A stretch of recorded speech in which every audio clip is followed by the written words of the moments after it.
Meet Eiran. This is not just a name, it is the first breath of a story that will echo through time. Spark that will kindle hope in a land that has long forgotten the true meaning of destiny. In the ancient land of Aravinth, nestled between hills and sky, lay the tranquil village of Thandor. Life flowed gently here, steeped in nature's rhythm and whispered legends of heroes and a prophesied savior. On a stormy night, swollen River Yara delivered a miracle.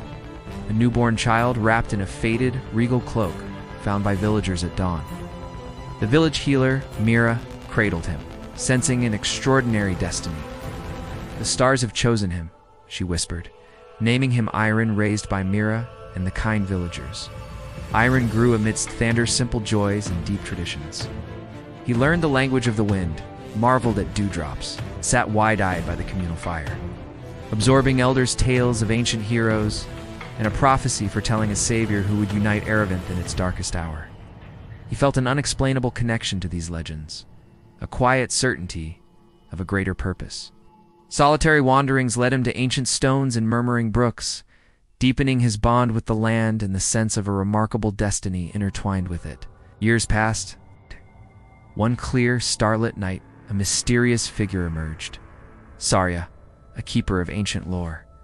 "Eiran," she called, "you are the child of destiny spoken of in prophecy. The time has come to leave Thandor and mend our fractured land." Eiran's heart warred between dread and excitement.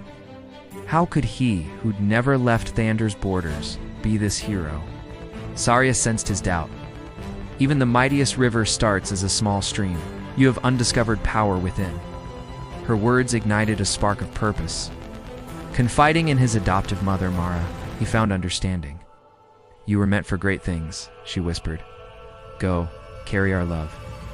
Thandor rallied, gifting him tokens of home. On the eve of his departure, under the communal fire, Eiran vowed, "I leave to bring us a better tomorrow.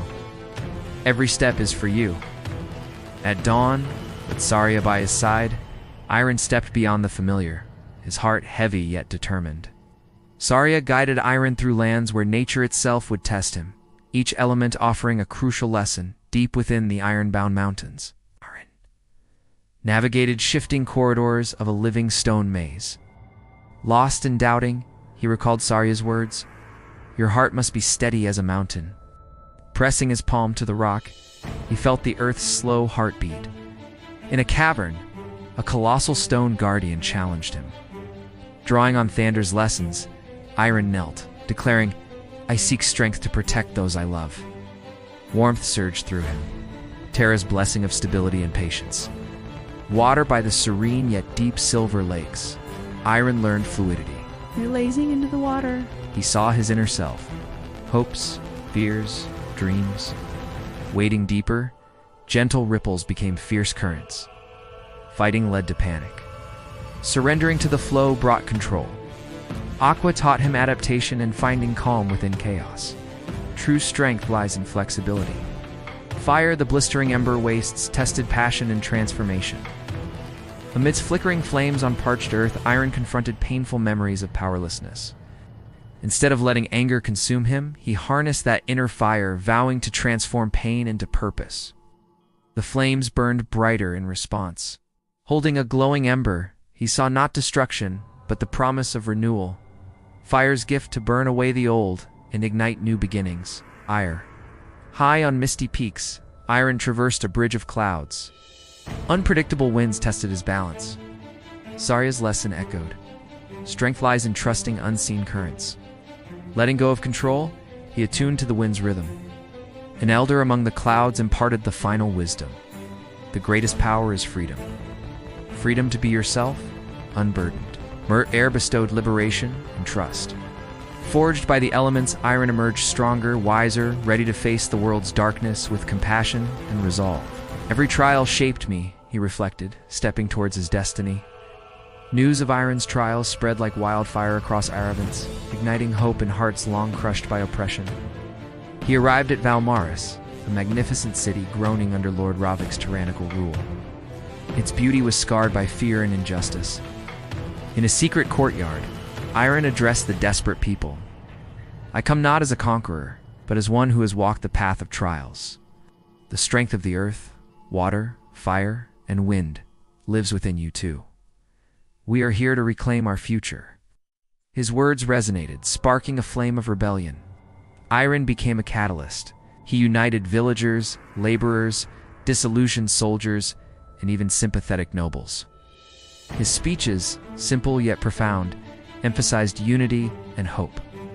We break the chains, not for power, but for a future of justice and compassion. Small acts of defiance grew into organized resistance. However, leadership brought harsh realities, strategic disagreements, resource scarcity, and the constant threat of Ravak's enforcers. Amidst growing momentum, subtle cracks appeared. Cassian, a trusted lieutenant, began acting strangely. Whispers of secret meetings with Ravak's emissaries grew. One rain-soaked night, Cassian confessed in anguish, "Eiran, I betrayed you. Ambition and fear blinded me. I sought power, never meaning to harm our cause, but I have." The revelation struck like lightning, shattering trust. The rebellion fractured. Some demanded Cassian's execution. Others pleaded for redemption. Ravak exploited the discord, sending spies to sow further distrust. Disaster struck during a vital mission. An ambush orchestrated by Ravak's infiltrators caused heavy casualties. Amidst the snow and loss, Eiran's grief was profound. How do we rebuild when trust is shattered? He whispered into the darkness. He called a tense council. "Betrayal is poison," Eiran declared, his voice thick with sorrow yet resolute. "We must not let it extinguish our unity, our purpose. A free Valmoris is greater than this strife." He confronted Cassian privately. Cassian, consumed by remorse, explained his weakness and ambition. "Redemption is not easily won," Eiran stated, "but possible. Your path requires immense courage." He chose mercy over vengeance, focusing on healing the movement through transparency and shared counsels. Though scarred, the rebellion slowly began to mend, its spirit reforged in the crucible of betrayal. Lord Ravik, desperate, marshaled his forces for a final assault. The rebels, tempered by pain and renewed unity, assembled on the plains of Elysian outside Valmeris. As dawn broke, Eiran stood before his people. "Today we fight for freedom, for the fallen, for a future where every voice is heard. Our strength is our unity." A deafening cry rose from the rebel ranks. The battle erupted in chaos. Eiran fought at the forefront, his sword forged by trials and mentors, gleaming.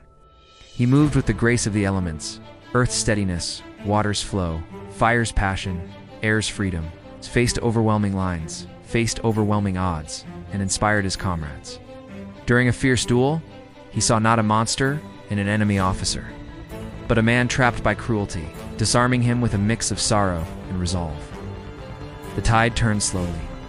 Eiran led a daring strike towards Ravak's command center. Within the tyrant's tent, they faced each other, rebel and despot. Their clash was legendary, a physical manifestation of their warring ideals. Sparks flew as swords met. Drawing on every lesson, every sacrifice, Eiran delivered a decisive blow. Ravak fell. "Fall is a symbol of oppression," Eiran declared, his voice echoing the rebellion's cost. "Our dawn of hope begins now." Their leader defeated, Ravak's forces faltered. The rebels surged, reclaiming the field. Victory was hard-won, the ground stained with sacrifice. As silence fell, Eiran knelt, honoring the fallen, whispering a vow. "Your sacrifice sows the seeds of our future." Standing in Valmaris' reclaimed main square, Eiran addressed the survivors and citizens. "We honor the fallen.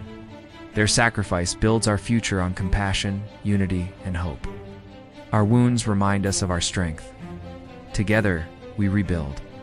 Together, we triumph." A resounding cheer echoed, the sound of a people reborn. Rebuilding was an emotional journey as much as a physical one. Eiran walked among the people, listening to stories of loss and dreams for tomorrow. Community gatherings became foundations for a new society based on mutual respect and transparency. A young mother spoke of lost hope rekindled. An elder spoke of resilience. Scars became emblems of endurance. Eiran's vision was of Valmeris, where every life was valued. Citizens and former rebels worked side by side, planting gardens, rebuilding libraries, fostering art. The ruined palace became a grand community center, a symbol of transformation.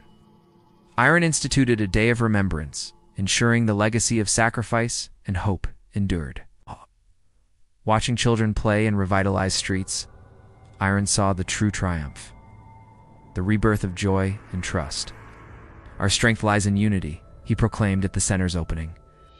Together, we guard the hope that guides us forward. Our struggle's legacy is the bedrock of a just world.